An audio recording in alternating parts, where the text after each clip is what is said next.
From the Oakland Hills to Jack London Square, the Port of Oakland to the Coliseum, KTVU presents Talk of the Town, an engaging conversation about the people and issues important to Oakland. Hello, I'm Dave Clark. I thank you for joining us for Talk of the Town. And today we're talking about a very special person, well known in the city of Oakland area. He was the chairman, chief executive officer of Kaiser Permanente, Bernard Tyson. He was one of the giants of the industry of business, not only in Oakland, but in the country. And I felt we had to talk about him, and someone who knows him, really knows him, is his sister, Shelia Tyson. Shelia, thank you for being here. Thank you for having me. Now, you know I love Bernard Tyson, Yes. and I know that's your baby brother. How would you describe your baby brother? Well, I know to the world he was the big CEO of Kaiser, but to me, he was just that, my younger brother. A lot of people thought he was the oldest because he always liked to be the boss. Yeah. But in actuality, I was the boss. And you were serious about that too. Yes, I was. Now, there's so many things. He had reached literally the highest heights in the world of business. A giant company. He was the chairman, the chief executive officer. He was a black man. Yes. In that position. As he evolved into that, how did that make you feel? Just talk about that. We were so proud because for years that was in the making. Yeah. My father was a pastor, and in our church, they do what they call blessing people. Yeah. And one of the blessings that was bestowed on him was that you would rise up to a big level within Kaiser, because that was his that was his heart, Kaiser. Yeah. And we watched him elevate for each level that he moved up and got promoted. We would have a big family celebration. So needless to say, we was very proud because we watched him, excel in what he said he was going to excel in. Now, talk about the size of your family. How big was your family? It was 7 of us, and of course my mother and father. A close-knit family. My parents, as I say all the time, we was raised in the era where there was no negotiation. No. They was loving parents. We loved them, adored them and my father. But when they said no, that was no. No arguing, no negotiating. No, they didn't negotiate with us like what we see nowadays. Yeah, no. It wasn't that happening. Now, you grew up, your family, where was home? What area was home? Vallejo, California. We lived off of Sacramento Street. I guess that would be and I was born there almost 70 years ago. North Side. Yeah. Do you have fond memories of growing up with your brothers and sisters? Oh yes, we was the typical mischievous. I was the oldest, so I was tasked with the duty of the responsibility of making sure everybody toed the line. And for the most part, we was a typical family. My brothers were typical brothers. Yeah. Bernard was just like anybody else, as coming up mischievous. Mm-hmm. Yeah. And what about the family? Bernard was on the world stage as well. Not his huge office and operation was in Oakland, but he was on the world stage. I remember he would check in with me. He was in Switzerland at the Davos Economic Summit, and he would say, "Hey, Dave, I'm meeting with the president." All of that had to impact the family to some extent to see him on a world stage. Yes, but then you have to remember, to us, and I'm not going to never say his nickname because You're not going to tell me? Well, no. Okay. But you can tell me when we go off the air. To us, he was just Bernard. He was our brother. And I didn't really realize until after he passed, just what big effect he had on so many people. Yeah. Just from people calling, and sometimes we have talked about that. Wow, he was a big guy, but to us, he was just our brother. That was just Bernard. It was just Bernard. Wow. When he died, I don't think you can ever really get over it. No. But talk about that period for you, for your family. Well, my mother, for sure, she's almost 90. In December, she will make 90. Very hard for her. You have to remember, we was having so much fun, and he came to visit my mom and I on November the 3rd, and we had a fantastic visit. And he opened up and he told my mom and I so many things that was on his heart. Yeah. Some things I didn't even know what he was thinking, but he told it. Do you feel now that he sensed something? From what all he told me, I know he felt it. And so imagine a week after that, and of course we talked to him during that week, but that very next week, we get this call, and it's just, to this day, I'm still like, you know. I told you about that period. He and I would talk frequently. And the night before he died, he sent me a text message. There was an event in San Francisco that he was going to. I was planning to go to, but did not. But that Saturday night, he sent me a text saying, hey, man, I had to leave the event early. I'm sorry I didn't see you, but my back was bothering me. And I sent him a text right back, hey, I know about back problems, but, you know, take it easy. And then the following morning, that Sunday morning, I saw a message, and I believe it was from you. It was.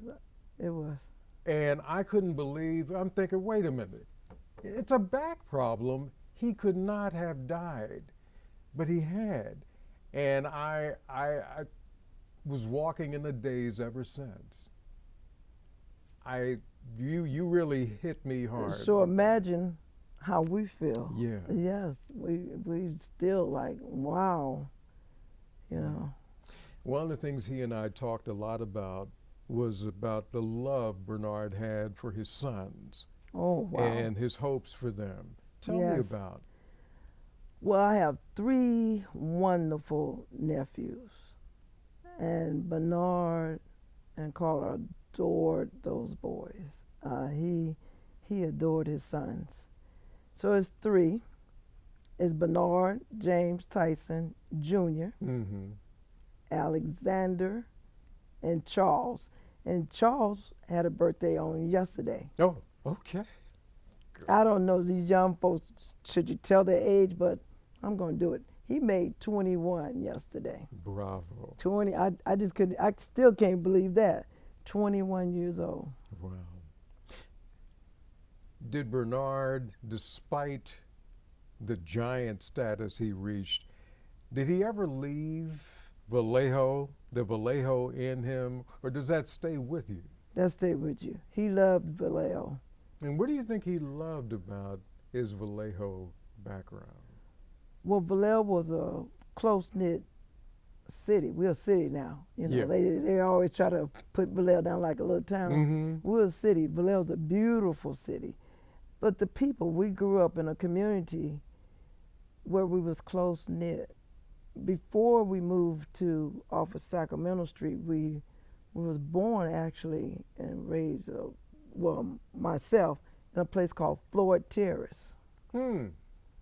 And from there, but in that community, I remember and I reflect so much how we was really close back then. Yeah. And remember the days that everybody left their door open, you just, you know, you just go in somebody's house, you know, and we was close, and everybody looked out for everybody back then. There's another story when I think about Bernard. I mean, there are many stories. Bernard could cook. And brag about it. And brag about it, and was meticulous. Now, I don't know as much as you, but I have He thought he could cook better than me. Well, I'm not getting into that. But I mean, the way he set the table and talk about how Oh elaborate my God. he was. He would set the table, and before you could eat, he would tell you all about the cut. You know, you sitting there and you ready to eat, and he'll tell you about all the spices and all the seasoning he used, tell you about how it's your palate. You know, we're like, Bernard, come on, we just want to eat. We just want to eat. We just want to ready to eat. So I always would taste it, and I'll go, yeah, you getting there. But he was a fantastic cook. I once told him, I said, Bernard, I got to figure out a way to get you on TV to show your skills as a chef, as a cook, as some. I said, you could be on the cooking channel. He loved to entertain too. Yeah. We talk about all the time how we missed all our family gatherings because Bernard was the type, the more the merrier. Yeah. And some of my family members, our extended family and friends, they talk about that. He used to love to have big family gatherings and just have so many people over. And that was his way of relaxing actually too. Really? Yes. Yeah. Having a lot of people, having a lot of entertaining. family around and entertaining and Wow. yes. And he loved his mother. He loved his mother. She just, since November 10th, 2019, she's just still haven't been able to really shake it. Yeah. Now he was a baby, the baby of the family, or was he No. the youngest? He was not. No, there's a sister. Well, Well, it's myself, I'm the oldest. yeah. Then Rosie, then Mosetta, then Bernard. Dan Bernard. Then Moses, Okay. then Kenny, then Sean. Okay. And we lost Kenny also a year after my father. My Okay. father passed in 2007 and Kenneth passed in 2008. Yeah. So we didn't get over him either. Yeah, I know. That's an awful lot. Yeah. That's an awful lot. Talk about your dad and how your dad may have influenced Bernard. Well, my dad was a pastor, but he was a working pastor. Mm-hmm.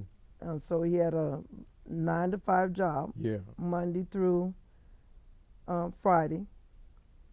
And then he was a pastor, and we always laugh about we had to go to church. Yeah. And During the week too? oh my God, they used to have what they call prayer and Bible band. That was on Wednesday night, and Friday night, and then of course on Saturday. Mm-hmm. And we used to say, when we get out of here, Yeah. Mm-hmm. we used to say, once we free from this. You didn't say it in front of mom and dad. Oh, though. of course not. No, no. Said it under our breath. Yeah. Yeah. What do you think Bernard would have still wanted to achieve? Do you think you know what was in the back of his mind? Well, I know that him and we talked about homelessness and the people. Yes. That was big. Different things that I think he would want to do as far as in our church world. Mm-hmm. Education, he was big on that. Yeah. And seniors. Yeah. I once had a conversation with him about the homeless crisis, and he said, Dave, I'll be riding in to my office in downtown Oakland, going past and seeing things, and it had such a big impact. And he was in the process of telling me how he had Kaiser employees beginning to think in terms of what they can do, and he was excited that they agreed with him that something needs to be done, and Kaiser needed to help lead the way. So I think that's interesting to me that you would say that. Yes, because he knows, we talked about it. I love trying to help as much as I can. Yeah. I believe, like I say in my home, I don't believe that we should waste food. Yeah. I have a big thing about that. Mm-hmm. And we see it all the time, just so much waste Yeah. that could go to, shelters or homeless as we get up towards Thanksgiving. Mm-hmm. I love, and I know Bernard used to love to do that too, Yeah. donate turkeys to the shelters and, just help wherever you can. Talk about your perspective as Bernard's sister a black man being such a significant part of business history, American history, Oakland history. Talk about that. Vallejo history. Vallejo history. I mean, that will never be erased. Talk about that. Your brother. Well, like I said before, he made us all so proud. And he's my brother. But whenever I hear people talk about him, I have to process it. This is the same young man that we grew up with. Yeah. We did a lot of things and had fun together with our parents. I think about the family trips, but never in my wildest would I have imagined that he would rise up to be, even though he used to say he was going to. Yeah. Mm-hmm. He made it. Bernard and I used to commute for a long time. See, Oh, really? He wasn't always the CEO of Kaiser. Okay. So when he was in school, and we used to ride together, and then he lived in San Francisco for a while with my aunt and uncle, Casey, Alpha and Casey Stewart, were the parents of Sly Stone, and Sly was our cousin. So he stayed over there a lot. But he used to work downtown and go to Golden Gate University over there. Is that right? And I used to have to take him to lunch. A lot of time I'd take him to lunch, like just about every day. Because he even had a little part-time job on Market Street. Wow. And so we would go to the same place, the little Chinese place, and over there to a hamburger place. And he would say, we eat the same thing every day. And I would say, well, you know, we could go eat wherever you want to go, just as long as you have the money to pay. Yeah. Oh, man. Yeah. We laughed about that. Yeah. And that's fun. Now go right back to so Sly Stone. There's a family connection. He's my cousin. He's your cousin. He's my cousin. Really? Now that's something Bernard did not tell me. Oh wow, I'm surprised. He probably talked more like about his Sly's parents. But yes, he's our cousin. I did not know that. And he loved music too. Yes. Tell me about that. He loved music. In fact, we would talk about who's our favorite. Yeah. And we would compare, and I'm not gonna get into the names of them because there's a lot of great musicians out. Yeah. Maybe I could say who my favorite, and he would say, "Oh, okay, but listen to this song." Yeah, my favorite singer of all time will ever be, and the most people that know us, is Aretha Franklin. And so to get on my nerves sometimes, he would say, somebody he knew I was gonna say, "You kidding? Now listen to this. She's almost there." And so he had some favorites, and I would say, "No, Bernard, no." So he was a jokester too. Yeah. Yeah. And what kind of jokes? In what kind of way? Well, something like that. He would call me up sometime and put some musician in my ear or something like that. Or he'll just call on Saturday mornings. He was funny. And like if we had family things going on, he was comical about it. He had a sense of humor. You know, what he would do with me, he'd get up early. He knew I was doing the morning news on Channel 2, and he'd be working out in his gym. And he would say, I'm just going to dial him up and see if he'll answer it. And he'd dial me up, or he'd see me on TV. And then maybe 15, 20 seconds later, I'm sending him a message back. And he said, how are you doing that? How do you do that? I said, Bernard, I can do it. I can do it. But, you know, out of a fun way of doing it. And it just brings back some fond memories for me. As we begin to wrap up, how do you keep Bernard's memory alive? Do you do, or does the family do anything in particular? We're thinking about that now. Really? Family members. Yeah. Through his sons also. I tell them all the time that your dad had great expectations from you all. Yeah. And as one of your oldest, well, I guess I am the oldest aunt, Yeah. at least on their dad's side, that I'm going to stay on you. And I do. Yeah. I want them to hear me, that Yeah. I keep up with them. They are some great young men. Yeah. Great young. So I think that'll be the way that we will keep them alive. And like I said, there's certain homelessness is dear to us, and then our church world is dear to us. And we're talking now about different things we could do, especially in Vallejo, since he was born in Vallejo. So, yes. Shelia Tyson, I'm so glad you're here, and thank you for taking the time to talk to me about your brother and my friend, Thank you for Bernard having Tyson. me. He, without a doubt, was a giant of a man, and as far as I'm concerned, will always be. And every single morning, as I'm getting ready to go on TV, I talk to Bernard Tyson. Don't laugh at me. I'm not. But he's one of the people in my life who I talk to every morning just to stay connected to someone so very special, who was such an icon in Oakland and around the world. Your brother. Your brother. We're in the process of now, we have so many pictures. So we're in the process of now trying to bring all our family pictures together.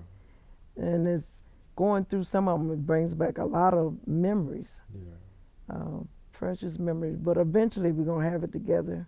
I know. And I'll make copies for family members and all that. But we have a lot of pictures. I know you do. I know you do. Yeah. Well, you're very special. I appreciate you taking the time to be here just to share and just to put some meat on the bones of someone who is legendary in Oakland and in the Bay Area. Your brother, Bernard Tyson. Shelia Tyson, thank you. Thank you. Very, very much. Thank you. Hug Mom for me, too. I will, and thank you for being my brother's friend. Yes, my pleasure. And I thank you for being with us here on Talk of the Town. I'll see you next time on Talk of the Town.